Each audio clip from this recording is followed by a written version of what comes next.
आज का मुद्दा देख रहे हैं आप और आपके साथ मैं हूं अर्पिता आर्या। हाथरस मामले में इस वक्त की बड़ी खबर, हाथरस कांड की आड़ में योगी सरकार को बदनाम करने की बड़ी साजिश का पर्दाफाश हुआ। न्यूज़ 18 को मिली जानकारी के मुताबिक एक वेबसाइट के जरिए दंगा भड़काने की साजिश रची गई और खबर यह कि दंगों की साजिश के लिए बनाई इस वेबसाइट के तार एमनेस्टी इंटरनेशनल से जुड़े हैं और इसके लिए इस्लामिक देशों से फंडिंग हुई, जिसके सबूत जांच एजेंसियों के हाथ लगे हैं। और यूपी में जातीय दंगों को कराकर दुनिया भर में मोदी और योगी सरकार की छवि को खराब करने की साजिश थी, जिसके लिए रातों रात इस वेबसाइट को तैयार किया गया। वेबसाइट में फर्जी आईडी के जरिए हजारों लोगों को जोड़ा गया। अमेरिका में हुए दंगों की तर्ज पर यूपी में जातीय दंगे भड़काने की साजिश का पर्दाफाश हुआ। हाथरस की घटना को तूल देकर देश भर में नफरत फैलाने की कोशिश हुई। हाथरस की घटना से जुड़ी तमाम भ्रामक, भड़काऊ, आपत्तिजनक चीजें वेबसाइट से मिली हैं और इधर योगी सरकार की मुस्तैदी की वजह से दंगा भड़काने की कोशिश पूरी तरह से नाकाम कर दी गई है। यानी जिस तरीके की सख्ती दिखाई जा रही थी, अब उसके पीछे की देखिए वजह भी सामने आ रही है। दरअसल इस तरीके की जानकारी मिली है कि रातों रात एक वेबसाइट तैयार की गई। वेबसाइट में फर्जी आईडी के जरिए हजारों लोगों को जोड़ा गया। अमेरिका में हुए दंगों की तर्ज पर यूपी में जातीय दंगे भड़काने की साजिश का पर्दाफाश हुआ है। हाथरस की घटना को तूल देकर देश भर में नफरत फैलाने की कोशिश हुई। हाथरस की घटना से जुड़ी तमाम भ्रामक, भड़काऊ और आपत्तिजनक चीजें वेबसाइट से मिली हैं। इधर योगी सरकार की मुस्तैदी की वजह से दंगा भड़काने की कोशिश पूरी तरह से नाकाम कर दी गई है। हमारे साथ हमारे कुछ सहयोगी इस वक्त जुड़ रहे हैं। सुमित शर्मा हमारे साथ हाथरस से थोड़ी देर में जुड़ेंगे। अमित हमारे साथ इस वक्त दिख रहे हैं, हाथरस में वो मौजूद हैं। अमित, क्या अपडेट, फिलहाल किस तरीके की हलचल आप देख रहे हैं और बहुत बड़ी साजिश सामने आ रही है? जी बिल्कुल, ये एक बहुत बड़ी साजिश है। जिस तरीके से वेबसाइट बनाकर और लोगों में अफवाह फैलाया गया और इसके लिए फैलाने की कोशिश की गई और इस वजह से जो पीड़िता का गांव है यहाँ पर एक तनाव का माहौल है। अपने आप तस्वीरों में आप देख सकते हैं किस तरीके से अभी भी पुलिस बल यहाँ पर तैनात है। साजिश रची गई वेबसाइट के जरिए और रातों रात इसकी फंडिंग भी की गई है। अब फंडिंग किसने की है, कब की है, इस बारे में ये चुनौती है अभी जाँच एजेंसियों के सामने। जाँच एजेंसी इसे पता लगाने की कोशिश कर रही है कि ये फंडिंग हुई कैसे है, लेकिन जो शुरुआती जांच है उससे ये पता चलता है कि इसके पीछे एक गहरी साजिश है और कुछ मुस्लिम कट्टरपंथी संगठन जो हैं, इस्लामी कट्टरपंथी संगठन, उनके हाथ हो सकते हैं। तो लिहाजा इस मामले में अभी जो जांच है वो इन्वेस्टिगेशन लगातार जांच एजेंसी कर रही है, लेकिन शुरुआती तफ्तीश से ये साफ हो जाता है कि जो माहौल यहाँ पर खराब हुआ है पीड़िता के गाँव में, ये माहौल जो है इसको बनाने के लिए एक लंबी कोशिश की गई है, एक साजिश, एक गहरी साजिश रची गई है। और इसी वजह से जो है आप यहाँ पर जो देख सकते हैं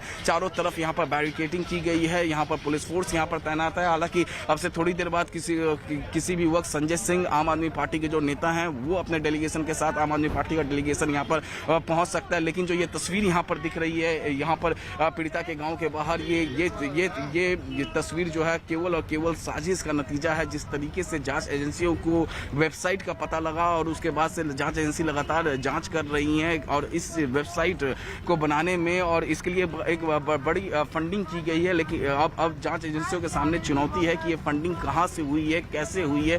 जांच एजेंसी इस बारे में पता लगा रही है, लेकिन जिस तरीके से आ रहा है कि ठीक है, यानी क्या चीजें सामने आई हैं, क्या चीजें सामने आई हैं, ये बताएंगे मोहम्मद शबाब, हमारे सहयोगी जुड़ चुके हैं लखनऊ से। मोहम्मद शबाब, क्या जानकारी मिल रही, किस तरीके की साजिश ये रची जा रही थी?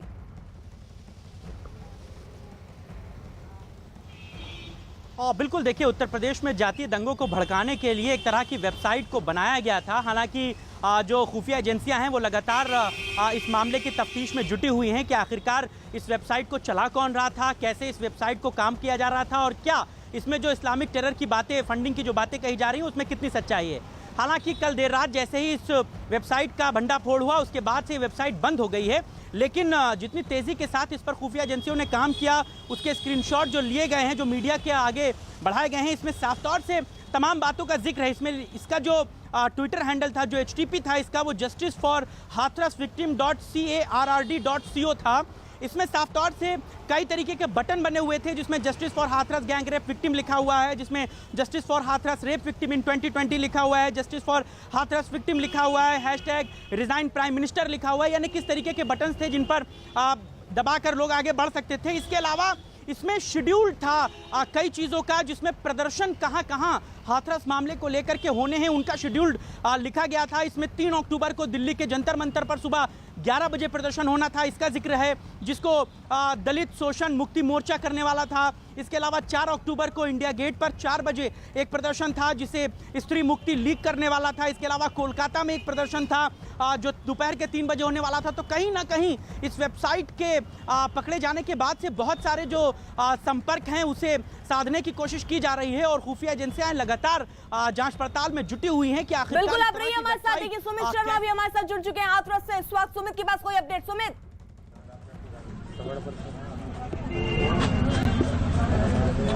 जी, आपको बता देना चाहता हूं, जिस तरह से कल समाजवादी पार्टी के कार्यकर्ता पीड़ित परिवार से मिलने गए थे और आरएलडी के कार्यकर्ता पीड़ित परिवार से मिलने गए थे, डेलीगेशन पूरा पीड़ित परिवार से मिलने गया था। उसी तरह से भीम आर्मी के चीफ चंद्रशेखर रावत भी पीड़ित परिवार से मिलने गए थे।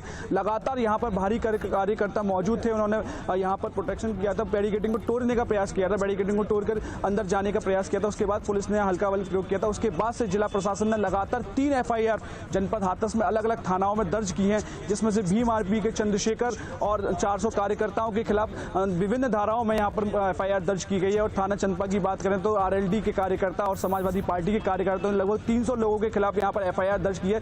जिला प्रशासन ने साफ संदेश कर दिया है कि किसी भी राजनीतिक दल का कोई भी कार्यकर्ता हो, अगर यहाँ पर जबरदस्ती धारा 144 का उल्लंघन करने का प्रयास करेगा, गांव के अंदर घुसने का प्रयास करेगा, तो उसके खिलाफ कठोरतम कार्रवाई की जाएगी और हल्का बल भी प्रयोग किया जाएगा।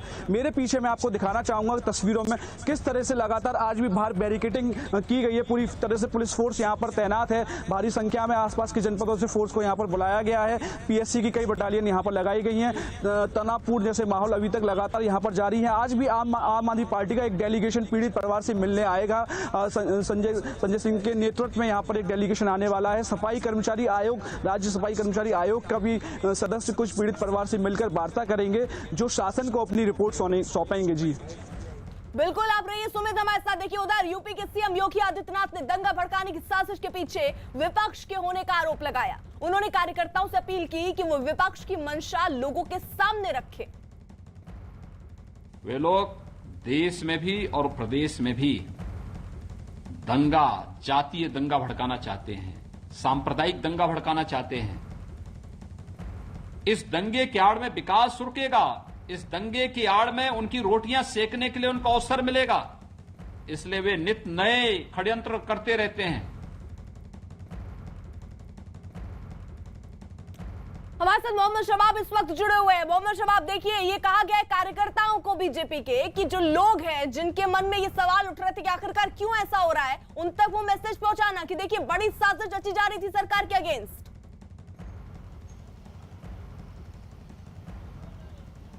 बिल्कुल, देखिए कहीं ना कहीं कल से जब इस बात का खुलासा हुआ है उसके बाद से लगातार बीजेपी जो थोड़ा सा इस मामले में बैकफुट पर थी वो पूरी तरीके से फ्रंट फुट पर है और विपक्षियों को ही इस मामले में अब लताड़ लगाने की जो है वो जुगत में है और बहुत तेज़ी के साथ इस पे काम किया जा रहा है। हालांकि इस वेबसाइट के पकड़े जाने के बाद से खुफिया एजेंसियां बहुत तेज़ी के साथ अलर्ट में हो गई हैं, क्योंकि रातों रात इस वेबसाइट का बन जाना और इस तरीके से उस पर कंटेंट उपलब्ध हो जाना ये कहीं ना कहीं सवाल पैदा करता है। खुफिया एजेंसियां लगातार इसमें जुटी हुई हैं, लेकिन दूसरी तरफ जो हाथरस का पॉलिटिकल इशू बनता जा रहा है उस पर भी बीजेपी ने लगाम लगाकर CBI जांच के लिए इस मसले को रिकमेंड कर दिया है। हालांकि फिर भी वहां पर आम आदमी पार्टी के नेता आज पहुंचेंगे, जैसा कि सुमित भी वहां से बता रहे थे, और सीधे तौर पर मामले का जो राजनीतिकरण है वो दिखाई दे रहा है। लेकिन बीजेपी ने भी अपने कार्यकर्ताओं को एक मैसेज कन्वे किया है कि मामले में जिस तरीके की जो कार्रवाइयां सुनिश्चित की जा रही थी वो पूरी तरीके से फुल प्रूफ हैं, पूरी तरीके से सरकार इस मसले में काम कर रही है और जो कहीं ना कहीं लूपहोल्स हैं वो विपक्षियों की साजिश हैं और उसका एक बड़ा खुलासा एक वेबसाइट के जरिए हुआ है। ठीक है शबाब, मैं आपको रोक रही हूँ। देखिए अमित के पास भी कोई अपडेट है। अमित, क्या जानकारी? जी बिल्कुल, आम आदमी पार्टी का डेलीगेशन यहाँ पहुँच सकता है, निकल चुके हैं वो दिल्ली से, किसी भी वक्त यहाँ पर पहुँच सकते हैं। और यहाँ पर तस्वीरें मैं आपको दिखाना चाहूँगा। देखिए तस्वीरों के जरिए किस तरीके से वेबसाइट के जरिए माहौल बनाने, वेबसाइट के जरिए साजिश रचने की कोशिश की गई थी और उसी का नतीजा है कि पीड़ित परिवार का जो गाँव है उस गाँव में अभी भी तनाव यहाँ पर बरकरार है। पुलिस जो है पूरी व्यवस्था कर रही है, यहाँ पर पूरी तरीके से तैयार है कि लॉ एंड ऑर्डर किसी भी तरीके से खराब ना हो। लेकिन जिस तरीके से जाँच एजेंसियों के हाथ जो वेबसाइट लगी है और वेबसाइट में इन्वेस्टिगेशन लगातार जारी है। और जो इससे ये साफ मालूम चलता है कि किस तरीके से अफवाह फैलाने की कोशिश हो रही थी वेबसाइट के जरिए, और इसी वजह से जो है यहाँ पर देखिए किस तरीके से वेबसाइट पर रातों रात कंटेंट अवेलेबल कर दिए गए। फर्जी आईडी के द्वारा वेबसाइट को बनाया गया और अब जो है जांच एजेंसी लगातार जांच कर रही है। तो वहीं जो हाथरस पुलिस है वो किसी भी तरीके से गांव में जो तनाव बना हुआ है उस लॉ एंड ऑर्डर को किसी भी तरीके से खराब होने नहीं देंगे। देखिए हाथरस से बड़ी खबर आ रही है, बड़ी खबर इस वक्त। कल समाजवादी पार्टी और आरएलडी के कार्यकर्ताओं से हुई झड़प के बाद आज हाथरस में पीड़िता के गांव के बाहर सुरक्षा बढ़ा दी गई है। पुलिस को आज भी इलाके में कानून व्यवस्था खराब होने का डर है और इसी वजह से गांव तक जाने वाले रास्तों पर बैरिकेडिंग की गई है। आज भी कई राजनीतिक दलों के नेता और कई एनजीओ से जुड़े लोग पीड़ित परिवार से मिलने आ रहे हैं। कानून व्यवस्था को देखते हुए यूपी पुलिस ने एक समय में सिर्फ 5 लोगों को परिवार से मिलने की इजाजत दी है।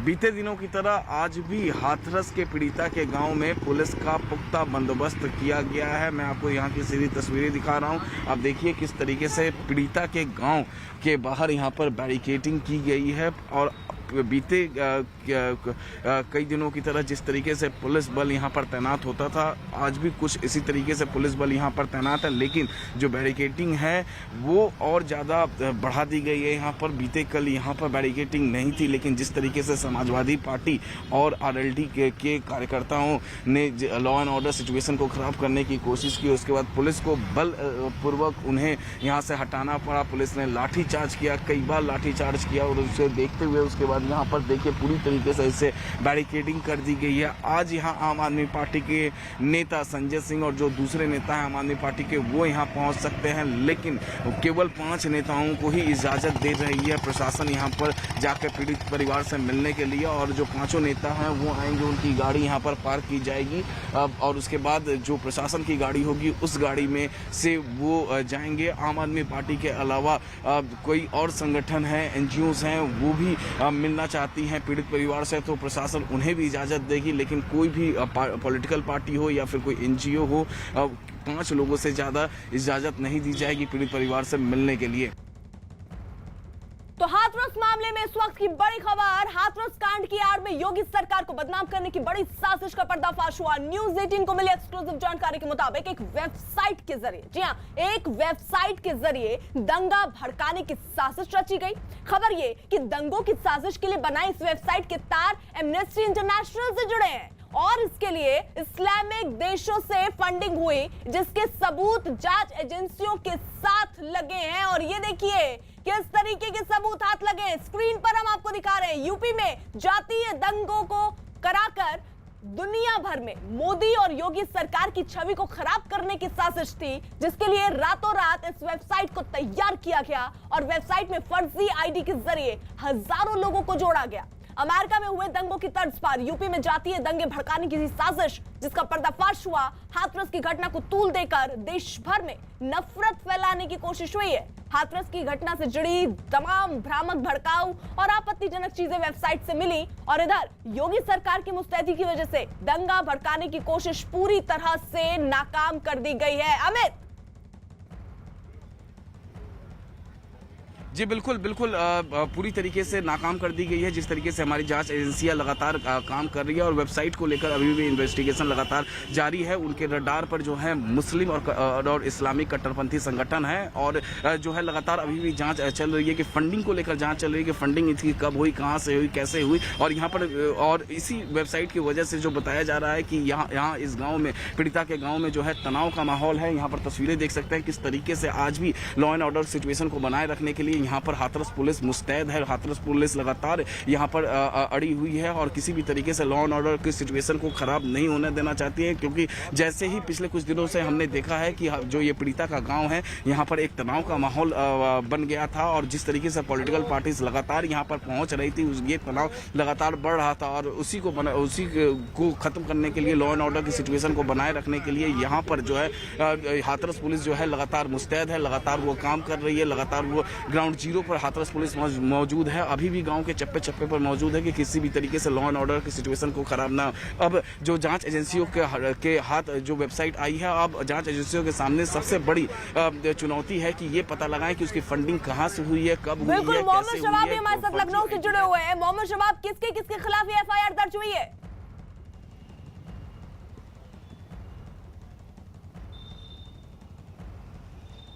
और देखिए, ये जो हाथरस में एफआईआर हुई है वो 400 लोगों के आसपास लोग हैं जिनमें जयंत चौधरी का नाम है। इसके अलावा अज्ञात लोग हैं जिन पर एफआईआर हुई है।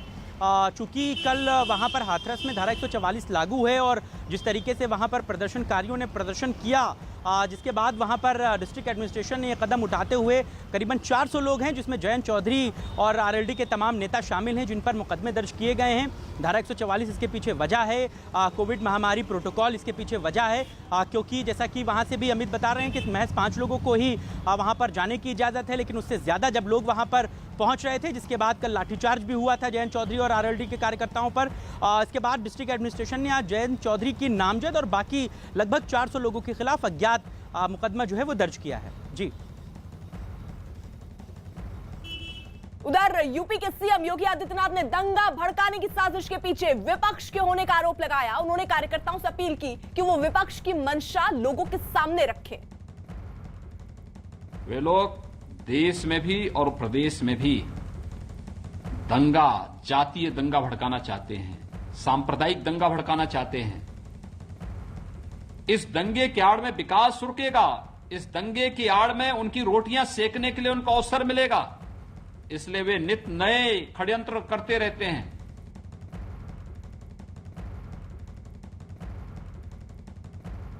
सुमित हमारे साथ जुड़े हुए हैं। यानी सुमित, मुख्यमंत्री योगी आदित्यनाथ कह रहे हैं कि विपक्ष की साजिश हो सकती है और एक एक करके अब देखिए जांच होगी और सब चीजें सामने आ जाएंगी।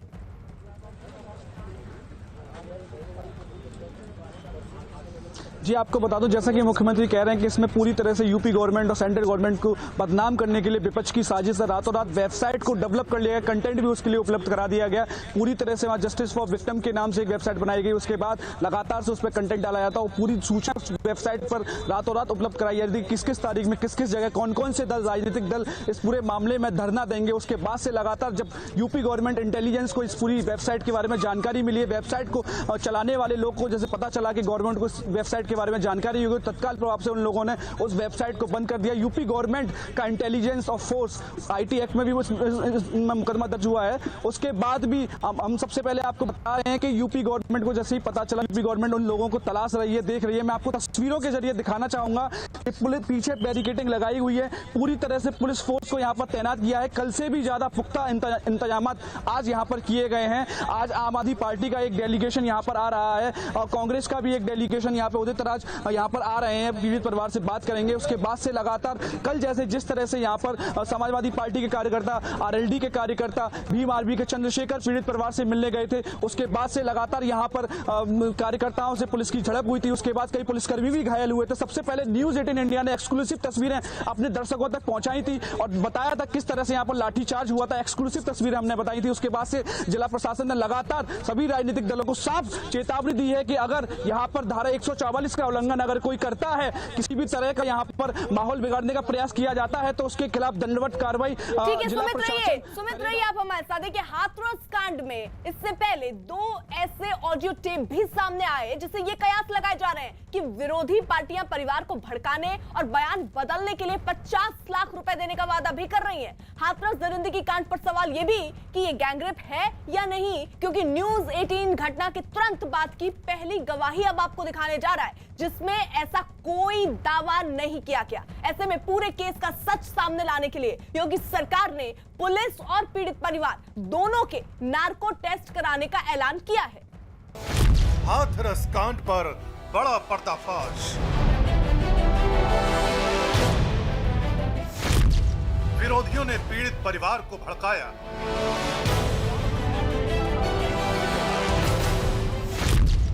विरोधियों ने परिवार को 50 लाख रुपए देने का वादा किया। हाथरस कांड पर सियासी भूचाल से उत्तर प्रदेश डोल रहा है। विरोधी पार्टियां योगी सरकार को घेरने में जुटी हैं। लेकिन इस मामले में कुछ बड़ी अहम जानकारियां भी सामने आई हैं। इस केस में योगी विरोधियों ने आरोप लगाए कि सरकार सच्चाई छिपा रही है और पीड़ित परिवार को बयान बदलने के लिए धमकाया जा रहा है। विपक्ष और विरोधी पार्टियां इसी मुद्दे पर सरकार को घेरने में लगी हैं। लेकिन अब कुछ ऐसे ऑडियो टेप और केस के बारे में एकदम शुरुआती जानकारी आई है जिस पर कई सवाल खड़े हो गए हैं। अब हम आपको पहला ऑडियो सुनवाते हैं। कुछ नहीं, ऐसा टीम आई है, ऐसा टीम आई है, कार की टीम आई हुई है। ठीक है, वो पूरे 3 बंदे आए होंगे। हाँ, अभी तो मैं कोई भी कहीं लेके जाता, कहीं नहीं लेके जाएगा, प्रियंका गांधी घर आएगी, ठीक है ना। हाथरस जाना है या वहाँ जाना, कहीं नहीं जाना, जो भी है सब कुछ बताना है। उन्हें ये भी बताना है कि पुलिस प्रशासन ने दबाव बनाया, मीडिया को आने नहीं दे रहा और हमारे रिश्तेदारों को, रिलेटिव को आने नहीं दे रहा। ये हमारे प्रोटेक्शन में लगा रखे हैं, ठाकुर के प्रोटेक्शन में लगा रखे हैं। जिस अंदाज में ये शख्स बात कर रहा है और बार बार प्रियंका जी आएंगी कह रहा है, उससे लगता है कि ये कांग्रेस का समर्थक या फिर कांग्रेस का कार्यकर्ता हो सकता है। हालांकि न्यूज 18 इंडिया इस ऑडियो की पुष्टि नहीं करता है। इस ऑडियो के साथ एक और टेप आया है। इसमें भी पीड़ित परिवार के साथ ही बात हो रही है। हाँ, राहुल हम पर 9 नाम में लगे भाई ना जी। आपको राहुल नाम है ना? राहुल आ रहा, वो कोई बड़ा मंत्री है, वो आम ना दे रहे भाई, रोक ही लो 9 नाम में। और प्रेमसा और भूगा पैदल आएगा, मंत्री लड़ाई झगड़ा पुलिस वाले ने रो रखी। कौन कर रहा है? टीवी पे दिखाया रहा सवेरे, और दिनों का फोन आओ चाहते न कहो मैंने कही जो कह रहा कि मोदी कह रहा कि 25 लाख रुपया और 1 रूम में फैसला कर ले। तो साथा कह रहा है कि फैसला मत होंगी। एक और हुआ कोई लड़का वो कह रहा है कि 25 के बदले में 50 लाख दूंगा पर फैसला ना दूंगा में। कोई नेता है ना वो मने कर दो, करो फैसला ना होगा साहू। घटना के तुरंत बाद पीड़ित परिवार पुलिस के शिकायत दर्ज कराने पहुंचा था। घटना के बाद सबसे पहला बयान और इस घटना की सबसे बड़ी गवाही अब न्यूज 18 इंडिया आपको दिखाने जा रहा है। अब ऐसे गांव में है कि तू में तो होती रहती है, जो बाने ऐसा खुशे लगा रही है कि घासू भूखे से लौड़िया का के तब खेचे लगो बाजार में। और मैं संग न होती तो ये दूसरी बात है। मैं खरपी लगाती सब मैं करेंगे भी खेतों में। ये गला किसने दबाया? बुड्ढू के छोरा ने। क्या नाम है उसका? संदीप। घटना वाले दिन ही पीड़ित की मां ने यह बयान दिया था। पीड़ित की मां ने इस बयान में केवल संदीप नाम के एक आरोपी का नाम लिया है, लेकिन बाद में इस केस को गैंगरेप कहा गया। विपक्ष ने भी ये दावा किया कि बेटी के साथ दरिंदगी की और जीभ काट दी गई। ऐसा कुछ नहीं हुआ जा रहा। हाथरस को बढ़ा चढ़ाकर पेश किया गया। उस लड़की के साथ कोई भी बलात्कार नहीं हुआ है, क्योंकि वो सारी रिपोर्ट आ गई है, दिल्ली की भी रिपोर्ट आ गई है, सारी चीज़ें हैं। और कोई कारण रहा होगा, रीढ़ की हड्डी में चोट है, बाकी है। तो ये तो योगी सरकार को बदनाम करने के लिए, भाजपा की सरकार को बदनाम करने के लिए काम हो रहा है। हाथरस कांड पर सियासत अभी भी भड़की हुई है, लेकिन योगी सरकार के आला अधिकारी अब मोर्चा संभाल चुके हैं। सुमित, देखिए ये जो ऑडियो टेप सामने आए हैं, क्या अब जिस तरीके से एफआईआर दर्ज हुई है, जांच आगे बढ़ रही है, क्या इन ऑडियो टेप्स की भी जांच होगी?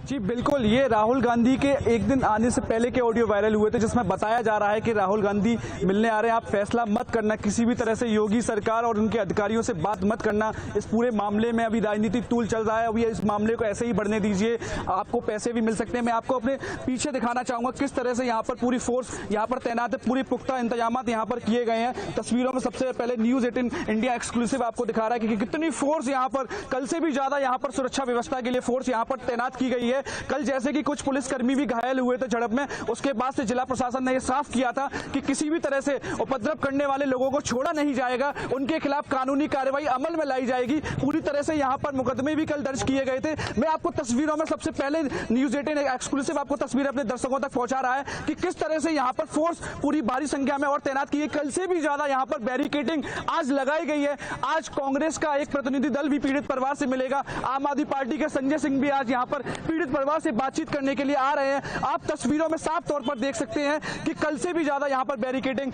पुलिस फोर्स यहाँ पर तैनात की गई है। फायर ब्रिगेड की कई गाड़ियां यहाँ पर बुलाई गई हैं। आज भी माहौल खराब करने के पूरे हालात बताए जा रहे हैं। जो लोकल इंटेलिजेंस है उसने इनपुट दिया है जिला प्रशासन को कि राजनीतिक दल लगातार इस पूरे मामले में सियासत कर रहे हैं, अपनी रोटियां सेकने का प्रयास कर रहे हैं। पूरी तरह से योगी और मोदी को बदनाम करने का इस पूरे मामले में प्रयास किया जा रहा है। उसके बाद लगातार से यहाँ पर जिला प्रशासन ने मुस्तैदी बरती है। पूरी तरह से फोर्स को यहाँ पर तैनात किया गया है। कल से भी ज्यादा यहाँ पर पुलिस फोर्स लगाई गई है। पीएससी की बटालियन यहाँ पर लगाई गई है। आसपास के 5 जनपदों से, पूरे मंडल से, पूरे जोन से यहाँ पर फोर्स को बुलाया गया है।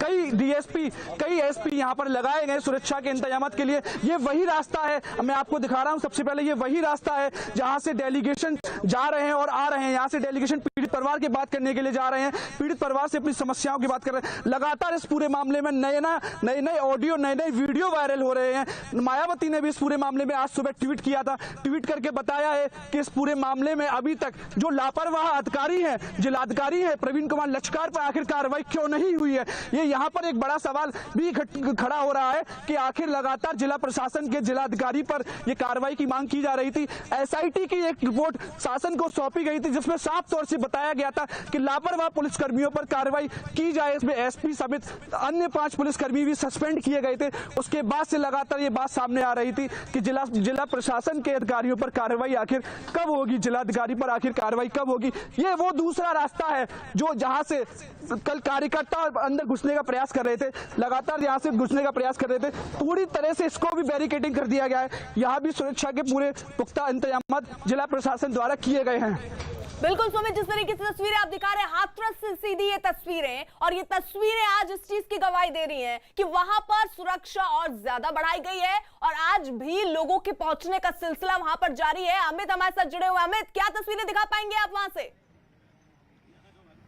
मैं आपको सीधी तस्वीरें दिखा रहा हूं कि कल क्या स्थिति थी, यहाँ पर आज किस तरीके की स्थिति है। यहाँ पर आप तस्वीरों में देख सकते हैं कि ये जो बैरिकेटिंग है, ये यहाँ पर कल इस सड़क पर यहाँ पर बैरिकेटिंग नहीं था और यहीं पर आरएलडी और समाजवादी पार्टी के जो कार्यकर्ता थे वो इकट्ठा हो गए थे। आज उन्हें अगर इस तरीके का जमावड़ा आज होता है तो उसे रोकने के लिए यहाँ पर पूरी तरीके से बैरिकेटिंग कर दी गई है। और मैं तस्वीरों के जरिए दिखाना चाहूंगा कि ये जो सड़क है, ये बाहर जो सड़क है, इस सड़क पर भी बैरिकेटिंग दोनों तरफ की गई है कि अगर कार्यकर्ता अगर यहाँ आप पहुंचते हैं तो उन्हें पहले ही रोक लिया जाए। और इसी वजह से इस तरीके से पुलिस जो है आज पूरी तरीके से यहाँ पर तैयार है, क्योंकि जिस तरीके से कल समाजवादी पार्टी आरएलडी के कार्यकर्ताओं ने यहाँ पर लॉ एंड ऑर्डर की सिचुएशन को खराब करने की कोशिश की गई है। आप देखिए फिलहाल जो है जो पुलिस फोर्स है उसके आला अधिकारी जो है वो ब्रीफ कर रहे थे फिलहाल यहाँ पर। और यहाँ पर देखिए किस तरीके से कतारों में यहाँ पर लाइन में खड़े हैं। और जिस तरीके से वेबसाइट का भंडाफोड़ हुआ है, वेबसाइट के बारे में पता चला है कि और वेबसाइट को फंडिंग किया गया है, गहरी साजिश इसमें समझ में आया है। यानी हमें हम देख पा रहे हैं भारी सुरक्षा बल वहां पर तैनात किया गया, बैरिकेडिंग लगाई गई और किसी को भी फिलहाल अंदर जाने से रोका जा रहा है।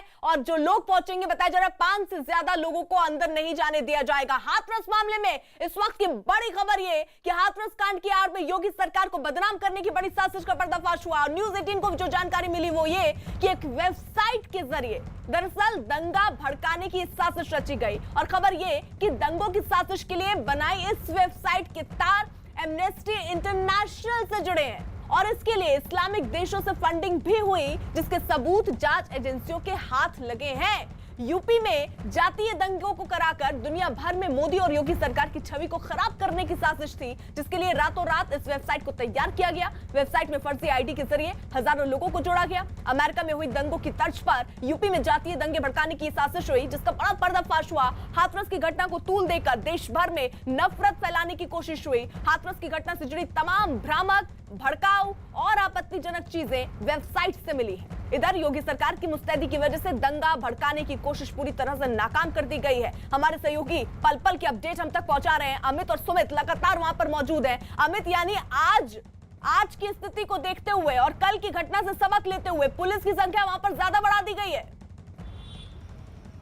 जी बिल्कुल बिल्कुल, पुलिस की संख्या ज्यादा बढ़ा दी गई है। जिस तरीके से आरएलडी के कार्यकर्ता और समाजवादी पार्टी के कार्यकर्ता इकट्ठा हुए थे, उसके बाद पुलिस की संख्या बढ़ा दी गई है, बैरिकेडिंग की संख्या बढ़ा दी गई है। और आज बताया जा रहा है कि आम आदमी पार्टी के जो नेता हैं वो यहाँ पहुंच सकते हैं, आम आदमी पार्टी का डेलीगेशन यहाँ पहुंचेगा। कांग्रेस का एक डेलीगेशन की पहुंचने की भी अभी तक बात हो रही है, लेकिन फिलहाल अभी जो प्रशासन है उन्होंने कुछ कहा नहीं है। वो भी कह रहे हैं कि उनके पास इनपुट है, लेकिन अभी तक कांग्रेस की तरफ से कुछ कहा नहीं गया है। और यहाँ पर देखिए किस तरीके से बैरिकेडिंग बढ़ाई गई है। और आज देखिए अर्पिता, कल आपने ये तस्वीरें नहीं देखी होंगी, आज देखिए आज देखिए ये तस्वीर देखिए, लगातार जो है हेलमेट लगाकर, बॉडी प्रोटेक्शन लगाकर यहाँ पर जो पुलिस के जवान है वो पूरी तरीके से मुस्तैद है। और देखिए यहाँ पर किस तरीके से यहाँ पर पुलिस बल यहाँ पर बिल्कुल पूरी तरीके से तैयार है कि किसी भी स्थिति से निपटने के लिए तैयार है। क्योंकि जिस तरीके से कल लॉ एंड ऑर्डर का सिचुएशन खराब करने की कोशिश की गई थी समाजवादी पार्टी आरएलडी के कार्यकर्ताओं के द्वारा, दोनों पार्टियों के कार्यकर्ताओं के द्वारा, उसके बाद से उन पर यहाँ पर लॉ एंड ऑर्डर के सिचुएशन को बनाए रखने के लिए लाठीचार्ज भी किया गया और फिर एफआईआर भी दर्ज की गई है यहाँ के नजदीकी थाने में।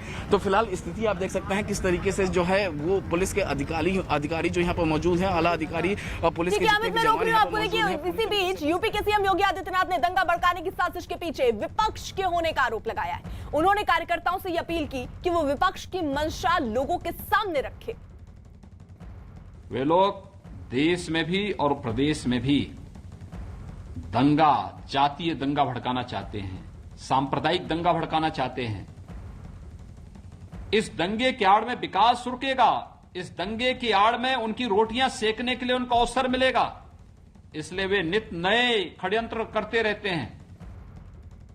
पूरे तथ्यों को, मामले को दूसरे तरफ मोड़ने का प्रयास कर रहे हैं। जब परिवार, अगर आपको डर नहीं है, भय नहीं है, आप सही हैं, न्याय देना चाहते हैं, तो परिवार अगर सुप्रीम कोर्ट के जज के देखरेख में जांच चाहता है तो आपको डर और दिक्कत किस बात का है। पूरी तरह यह सरकार तथ्यों को अलग थलग प्रस्तुत करना चाहती है, उत्तर प्रदेश और देश को गुमराह करने की साजिश है। सरकार पूरी तरह जनता के सामने एक्सपोज हो चुकी है।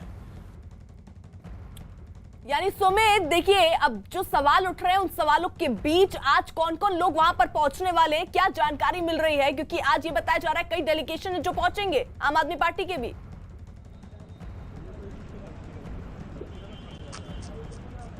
देखिए, जो हमें जानकारी आज न्यूज़ 18 को सबसे पहले प्राप्त हुई है उसमें सबसे पहले बताया जा रहा है कि आम आदमी पार्टी से संजय सिंह और उनके नेतृत्व में डेलीगेशन जो बनाया गया है वो पीड़ित परिवार से मिलकर बात करेगा, पूरी मामले की जानकारी करेगा। इसमें क्या क्या कौन जिला प्रशासन की कौन से अधिकारी लापरवाह बरती गई है उनके बारे में बात करेगा। अगर बात करें कांग्रेस के उदित राज जो राष्ट्रीय प्रवक्ता है वो भी आज पीड़ित परिवार से बात करने के लिए आ रहे हैं यहाँ पर।